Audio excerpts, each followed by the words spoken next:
I-9 Spiral.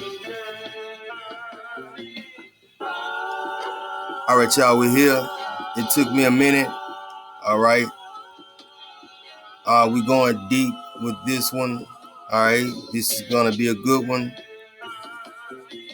But we're going to find out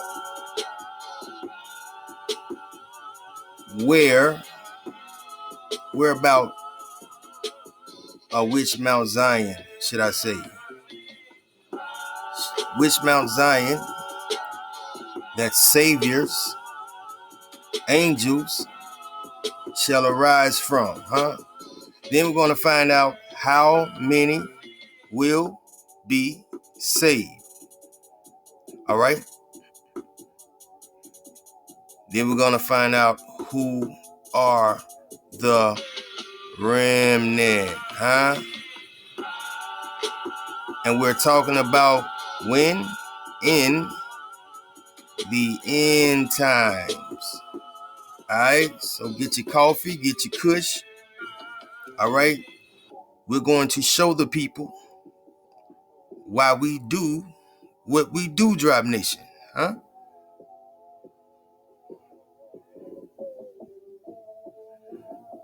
Scope. All right, Con, we're here. We're here. It took me a minute, y'all. Y'all know how it is. Got to stick and move. It's just like a chess game with them.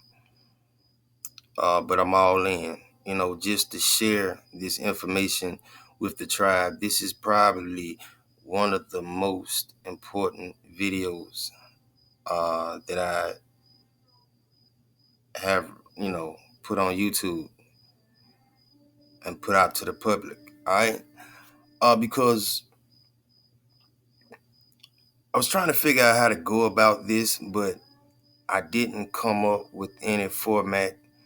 And so I'm going to just sort of freestyle it, all right? One thing I want to get across, one point that I want to make is that there are a lot of scriptures in the Old Testament, all right, that pertains to this situation, all right? And the number given in the New Testament of a special group of people, all right? Whether you want to call them saviors, angels, elect. I, for one, like elect because you can find that in the Old Testament. Now, another thing I want to get out the way before we get started is that you can throw the number 144,000, all right? 144,000. You can throw that out the window, all right? It's not going to happen. All right, we're going to see what the Most High says, not what the New Testament says, but what the Most High, the power of Israel says, all right? But let's establish an argument first, all right? And so we're not talking about over here at Drop Nation, the fake Mount Zion that looks like a hill. All right, we're talking about the Mount Zion that lies in the land of Shem or America. We got a lot of scriptures, so I kind of want to be short-winded. And I'm going to throw in some visuals as I read scripture, right? But a lot of scripture to get through. We also got the Rabbi Monty Judah, is what he called himself. All right, so we're going to tap in with Monty Judah. He made a great point coming out of the book of Ezekiel and dealing with the prophet Ezekiel. All right, because the key to understanding this special group, all right, is understanding the prophets. All right, not the New Testament, the prophets. And so we're here in America being the latest and most accurate description of the old world. They say new, we know it to be the old world. And so let's establish an argument. Okay, I wrote down some page numbers. All right, this is what, 28?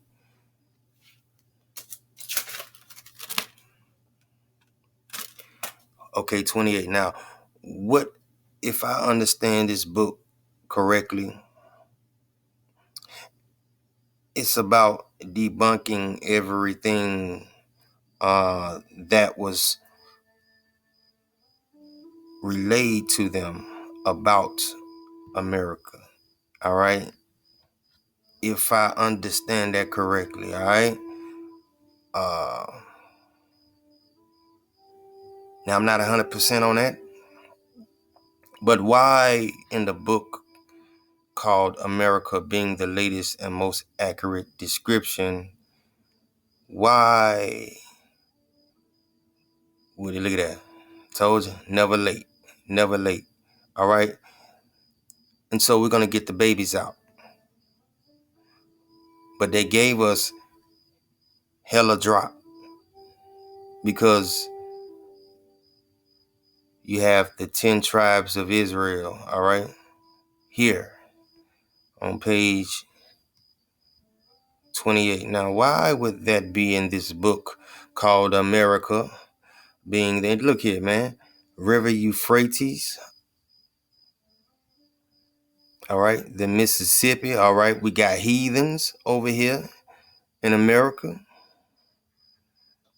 And so we're just going to ask the simple questions. Why do you have these words or these terminologies in this book? That he might perfectly learn the Hebrew tongue. You see that?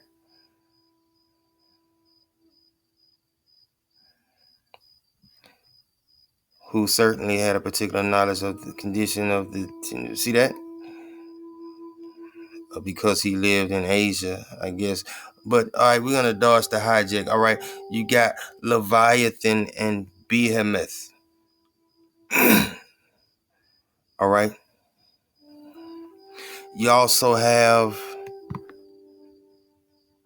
Ezra's. All right, we're going to get it from the prophet Ezra's. All right, and Tawadatu, y'all look, when y'all see Aqua Jackie, y'all say Tawada, because she has convinced me to start a new series breaking down Second Ezra, and we're going to go through the whole damn book. Buckle your seatbelt. All right.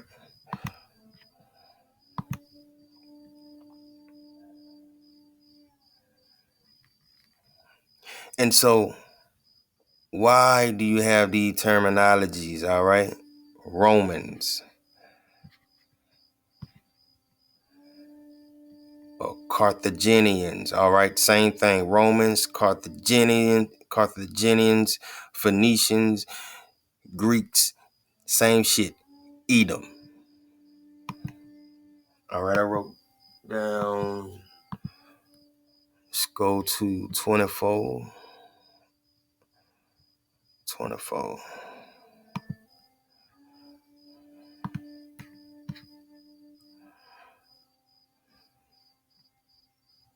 See that? Hebrew. Why do you have these terminologies in an old book labeled America being the latest and most accurate description? Why? We want to know why.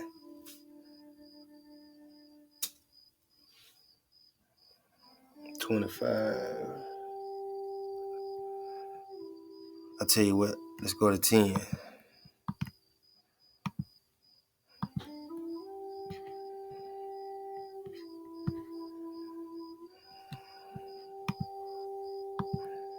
All right, you're rocking with the 9. Appreciate y'all for rocking with the 9. Shout out to Career Mio, Drop Nation, 4 through 2 to drop. Natural by Law, Yourself the Rezeal. All right, here we go right here. But what signifies all this to the discovery of America, which lies not only under the scorching heats of the equinox, but under the frost and snows of the Arctic. All right. And so when we read the book of Jubilees, all right, that Shem's land, all right, we're just talking the promised land, was neither cold nor hot, but blended of both. I think it says cold and heat. Shalaki. Yet let's probable is that which something Leo and Augustine Friar or Jesuit, all right, takes out of Obadiah, all right, and that the book of Obadiah, are we gonna get the prophet Obadiah? We might, as if that prophet in the 3 last verses of his prophecy should speak of the Spaniards. Okay, so the book of Obadiah is all about your brethren, Edom's demise, all right? And how the Most High, the creator of all things seen and unseen, is going to kill, murder Edom and Moab and all of those who are a part of Psalms 83, Confederacy, all right? But some of us are not going to die. It is just simply the damn truth, which should not only discover and conquer America. Oh, so it's saying that Edom did come to America and conquered it, huh? Must be the promised land. Mount Zion got to be over here. They just told on themselves. Spaniards, Edom, which should not only discover and conquer America, but also convert the inhabitants to the Christian faith. You see this shit? Because those that are in Sepharad should inherit and possess the cities of the south.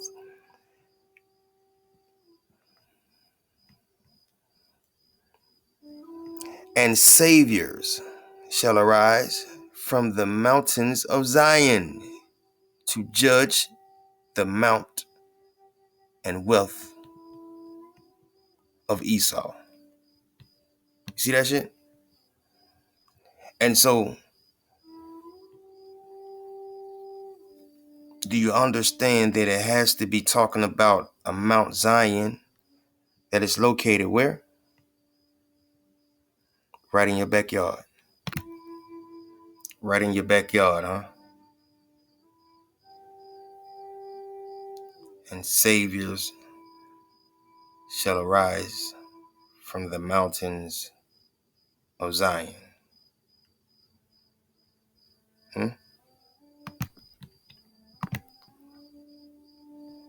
All right, we're in the Apocrypha, all right?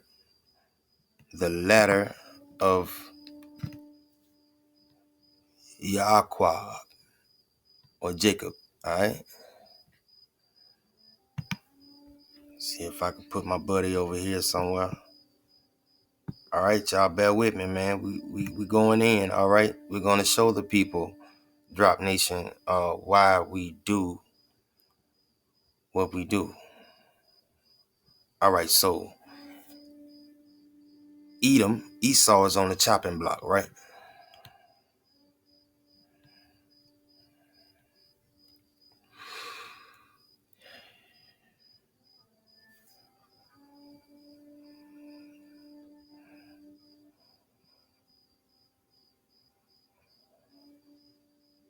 All right, let's get it right here.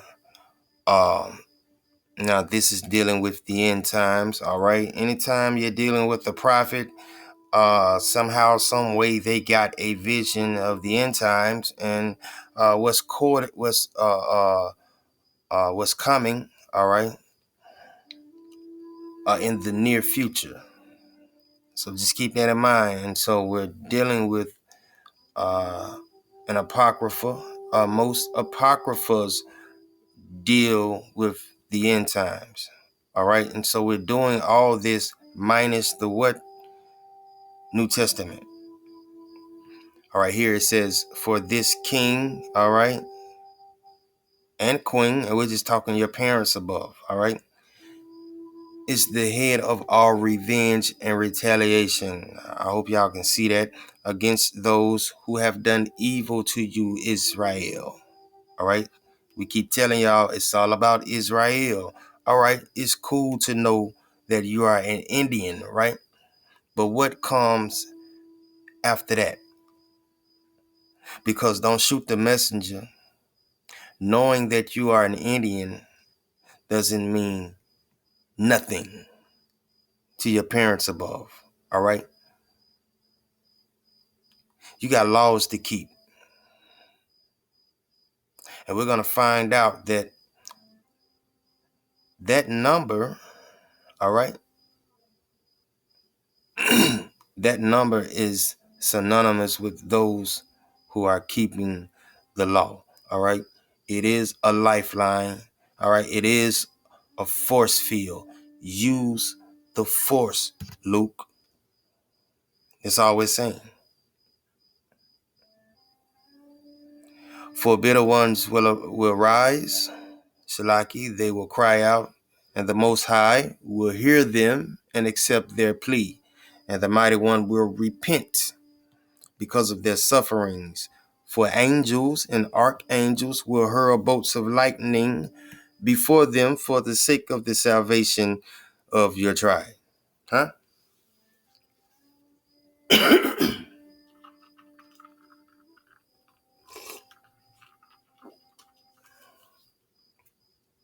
For the angels and archangels will hurl bolts of lightning, and I've shown you that. Just for the sake of the salvation.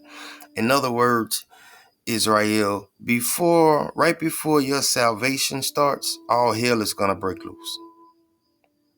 And we just read that angels and archangels are going to hurl bolts of lightning, all right? Lightning, just for the sake of the salvation, just to let you know and your enemies know that your salvation is at hand, Israel.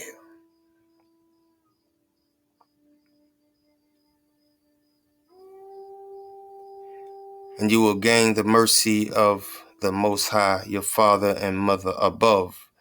Then their wives, talking Israel, will bear many children. And afterwards, the Most High will do what? Fight, kill. We're going to see that fight, kill, fight, kill.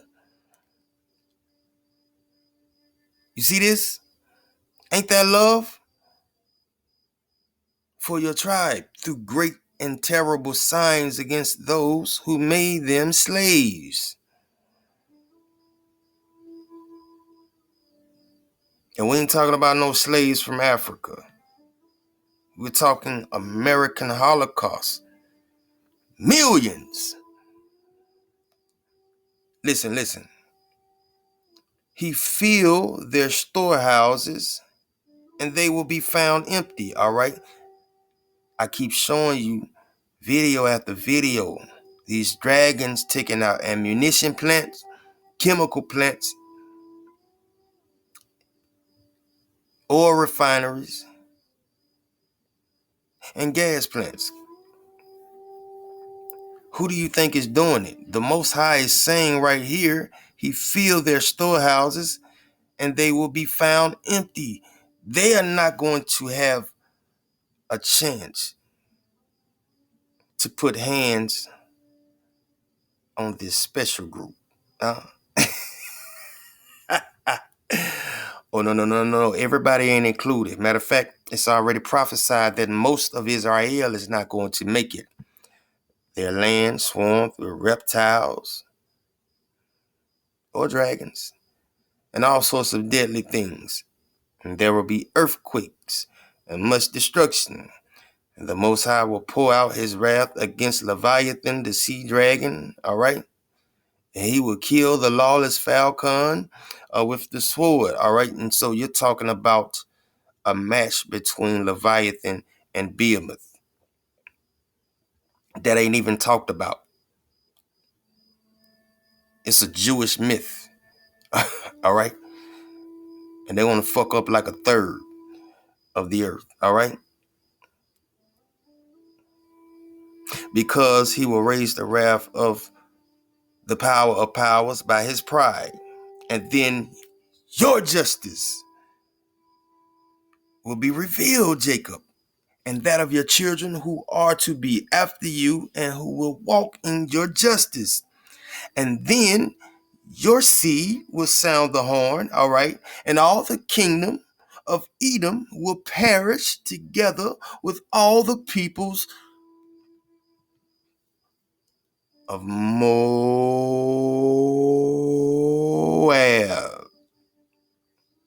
All right? And we're just talking the Moors.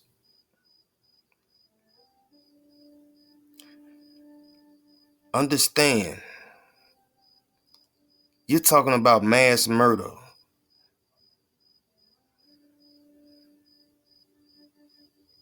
of not only Edom and Moab, but their descendants. Huh?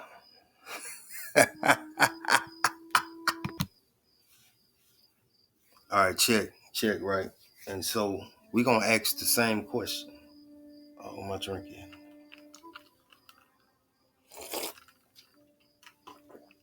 Oh, man, I got to take me another break, man, and roll one up. All right? We're going somewhere with this one. So we're going to ask the same question, all right?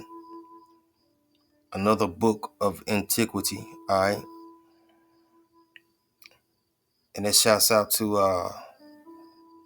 the Tawab Kurimio, all right, for sharing this with the tribe. The history of ancient America, all right? The identity of the Aborigines. Scratch that out. Israelites, huh? And so what we're saying is that 1843, right? They're not making these assumptions for no reason. Ah, Judah. Got it. Yeah. And so you see who had their hands on it, all right? We're just going to skim through it and ask the same damn questions. Common sense questions, pertinent questions, all right?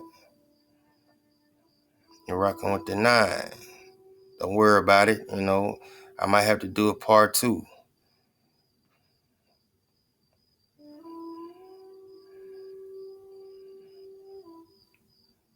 I'm kind of worried about the time, but if not, we'll just do a part 2. And so all we're asking is right here in this preface, all right?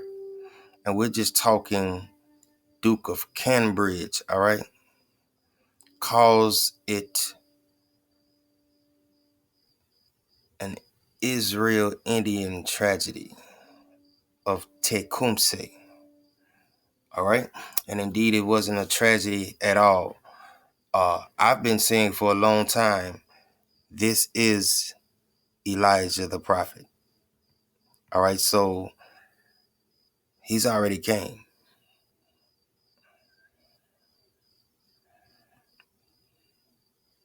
All right.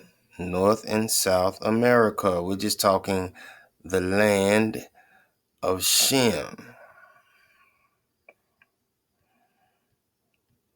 All right. We're just going to skim through it and see what we see.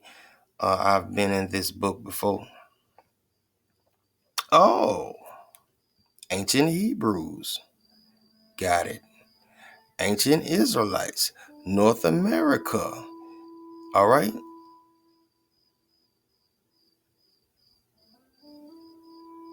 In a book called The Antiquities, The Antiquity of Ancient America. All right. Oh, Columbus. Hebrew extraction.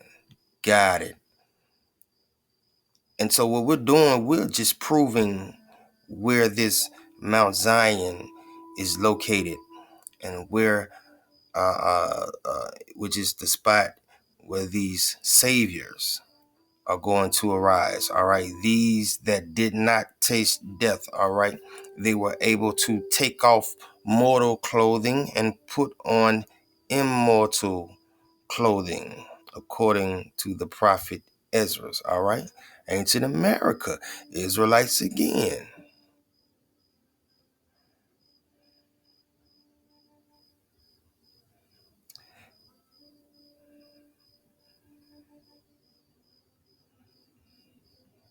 And what it does, it describes the difference between the northern kingdom and the southern kingdom, in my opinion.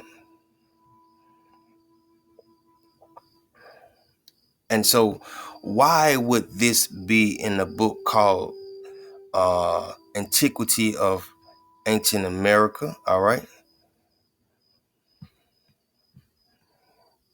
In Mashika,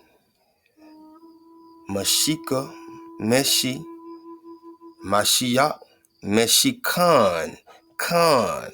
Khan is king.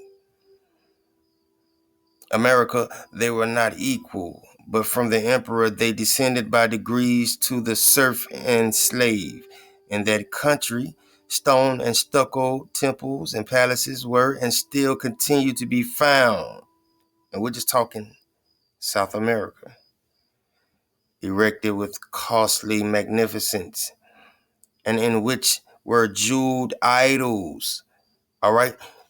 Didn't the northern kingdom go into captivity first? All right. In the days of Solomon, the kingdoms were divided. Who started idol worshiping first? The northern kingdom, which would be South America, in which we know on older maps that north was south and south was north. Their rich dwellings were splendid mansions adorned with sculptured and beaten gold and graced with the works of art, and as a people enjoying all the refined elegancies of life. But in the North America, their temple was the azure canopy of who? Hawa, adorned with its myriads of golden stars. And when beneath the sublime dome they bent the knee, it was to the Almighty Hawa alone. See that? We're just talking right in your damn backyard. America, Amaru Khan. Let's go. All right, where we at? Deuteronomy 5, 6 through 10. All right. Now let's touch and agree that Malachi 3 and 6, the Most High doesn't change, right? And so, can we all touch and agree that when the Most High opens his mouth, all right, your mother and father above, when they speak, they cannot lie? All right, can we touch and agree on that? All right. I am the Most High, your power, who brought you out of the land of Mizraim, out of the house of bondages. All right. That's supposed to be plural. You shall have no other gods before me. All right.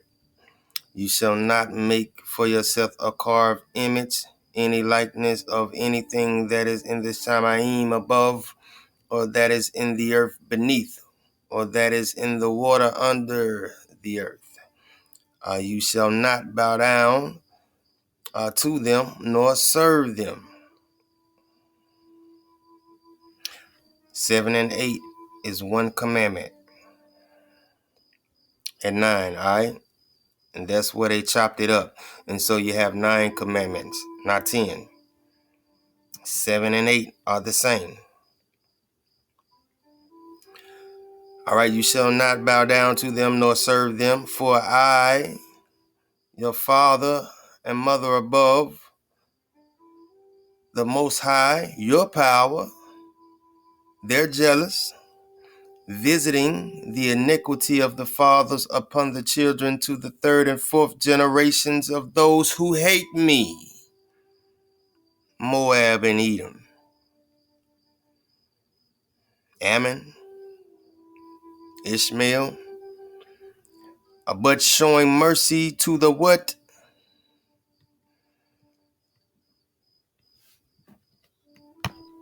Thousands. Huh? Thousands.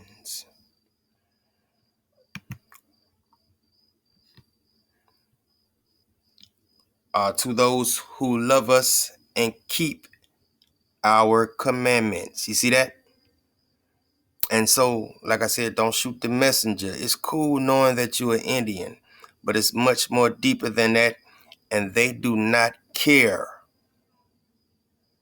if you know that you're an Indian or not. Because if you're Indian, you're Israel, all right? But they're going to show mercy to the thousands, to those who love us and keep our commandments. Thousands. Now, I said, now how can I substantiate this, right? Watch this. Psalms 3 and 6, right?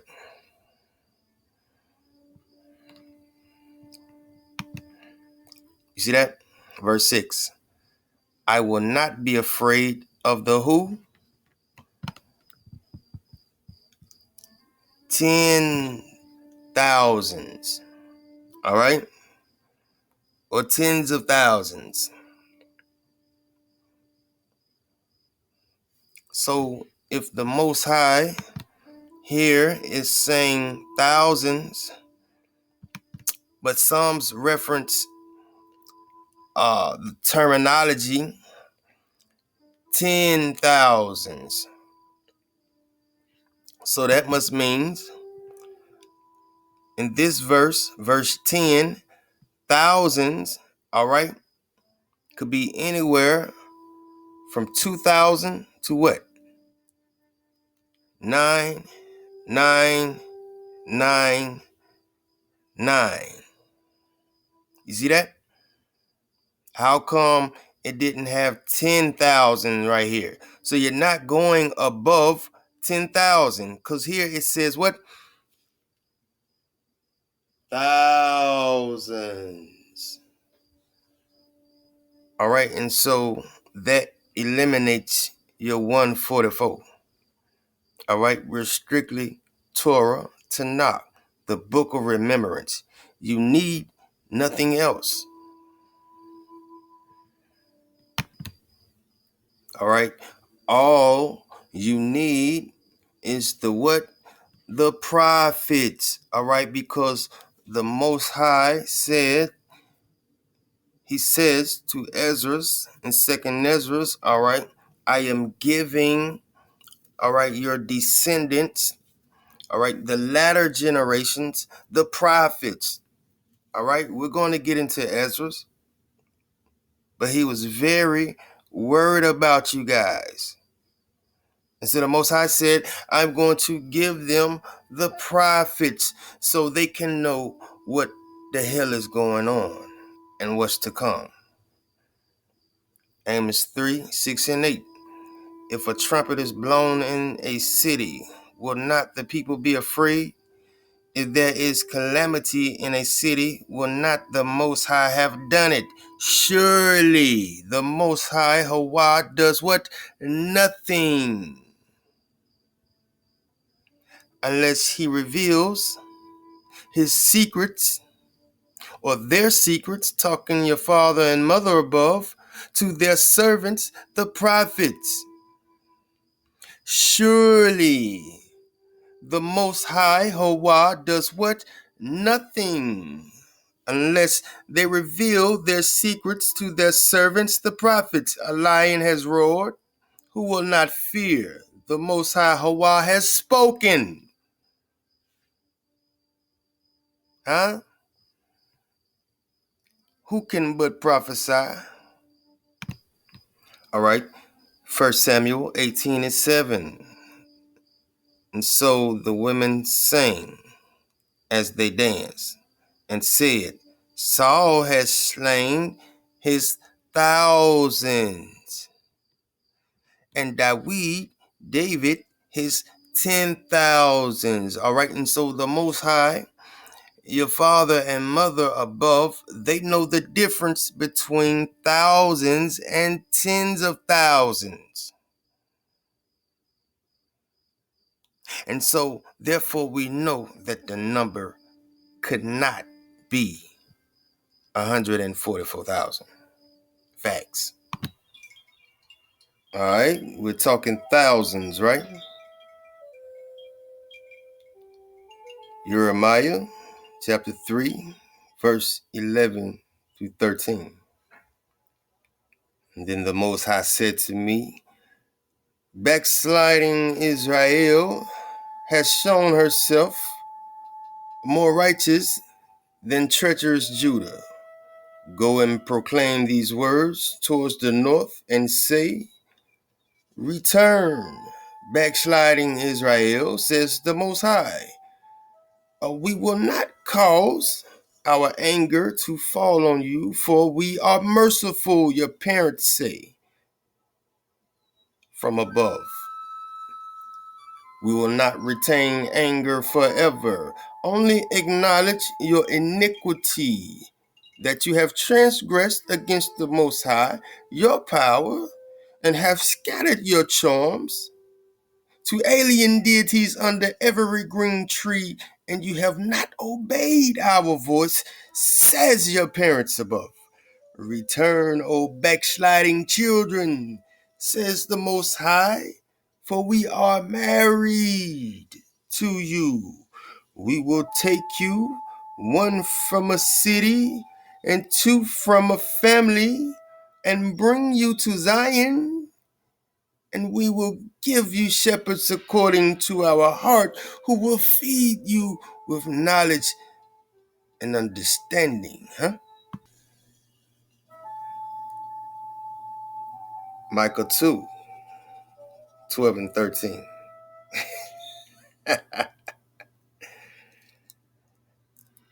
It says, I will surely assemble all of you, O Jacob. We will surely gather the remnant of Israel.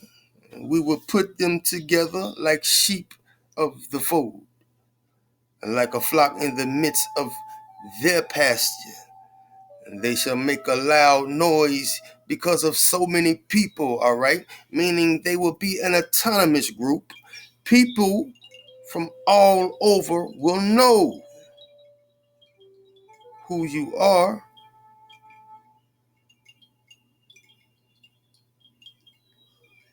They shall make a loud noise, Verse 13, the one who breaks out open will come up before them. They will break out, pass through the gate, and go out by it. And their king, David, will pass before them with the Most High at their foreheads. All right, now we're going to dig on that. Keep that in mind. But we're moving along. All right, Micah 5, 7 through 9.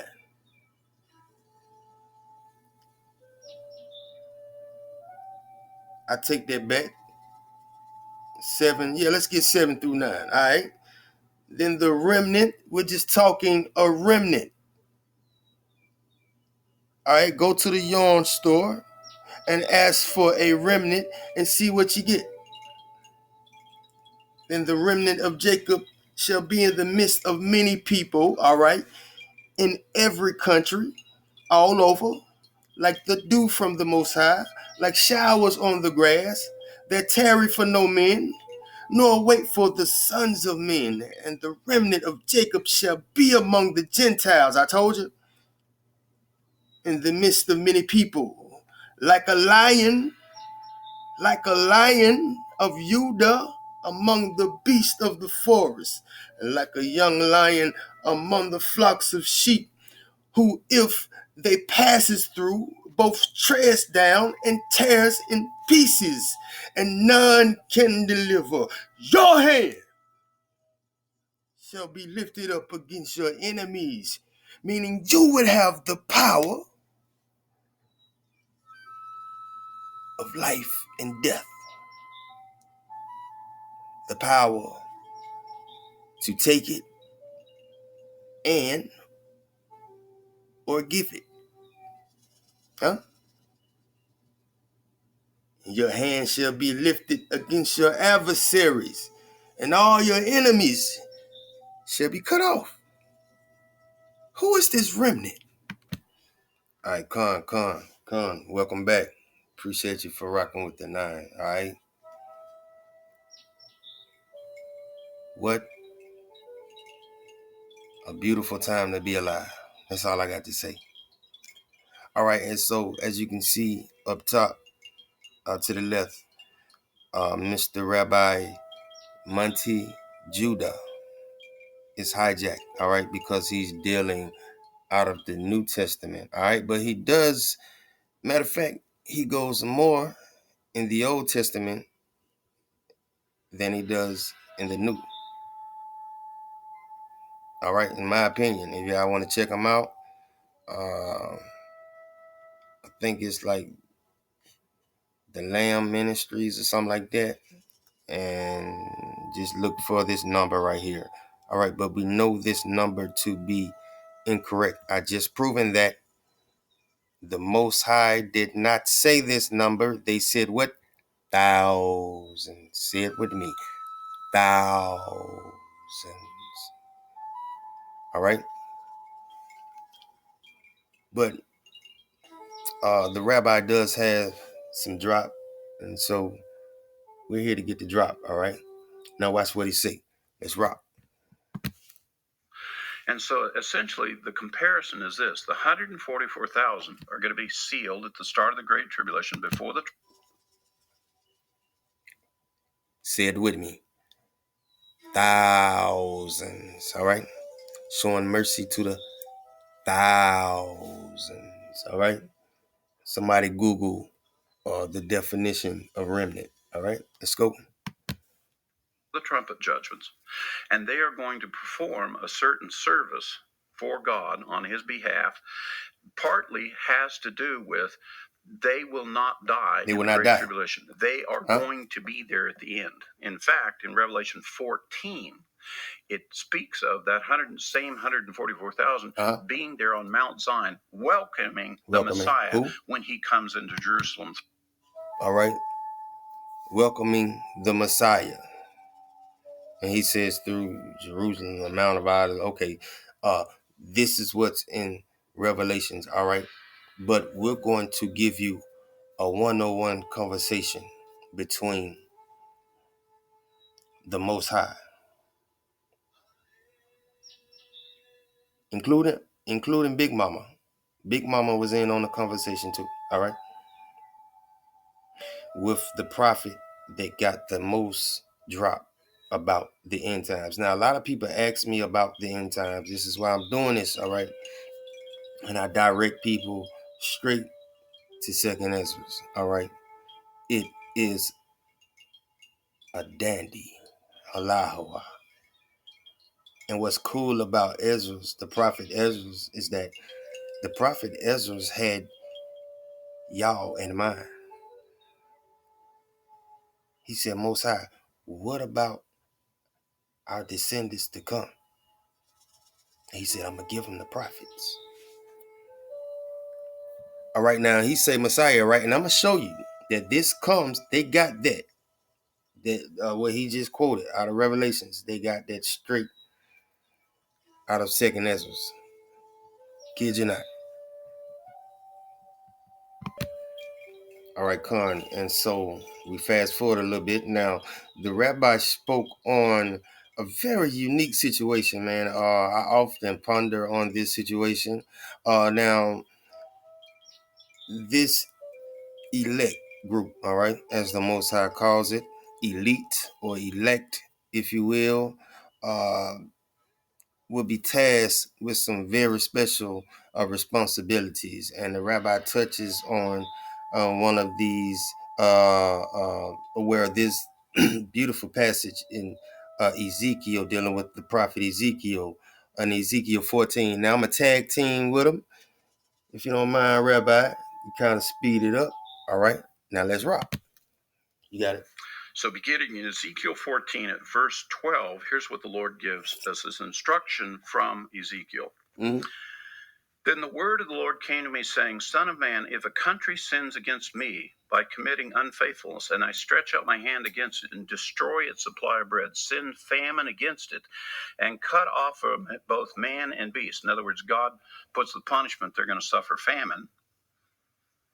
Even though these three men, Noah, Daniel, and Job, were in their midst, by their own righteousness, they could only deliver themselves, declares the Lord. All right. Whoa. What's going on here? All right. And let me tag team with you. All right. I'm going to pick it back up where Rabbi left off. All right. Verse 15. And this is Ezekiel chapter 14. All right. Verse 15.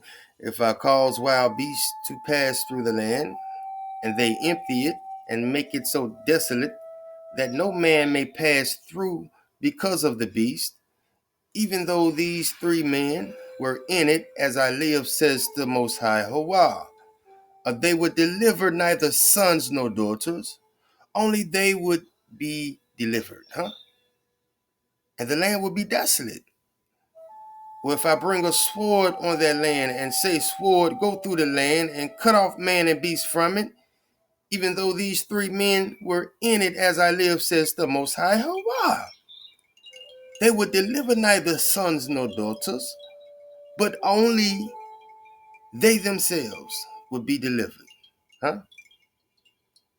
Or if I send pestilence into the land and pour out my fury on it in blood and cut off man and beast, even though Noah, Daniel, and Job were in it, as I live, says the Most High Yahweh, they would deliver neither sons nor daughters,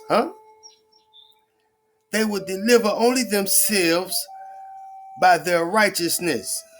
For thus says the Most High Yahweh, listen, how much more shall it be when I send my 4 severe judgments on Jerusalem, the sword, the famine, and wild beast, and pestilence, and cut off man and beast from it?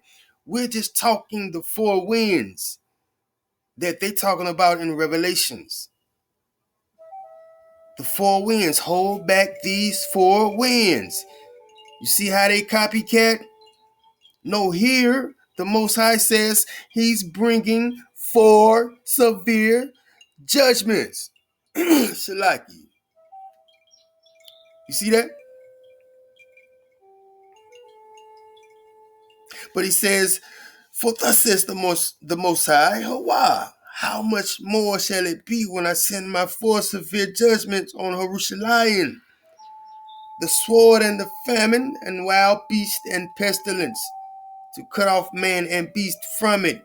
Yet behold,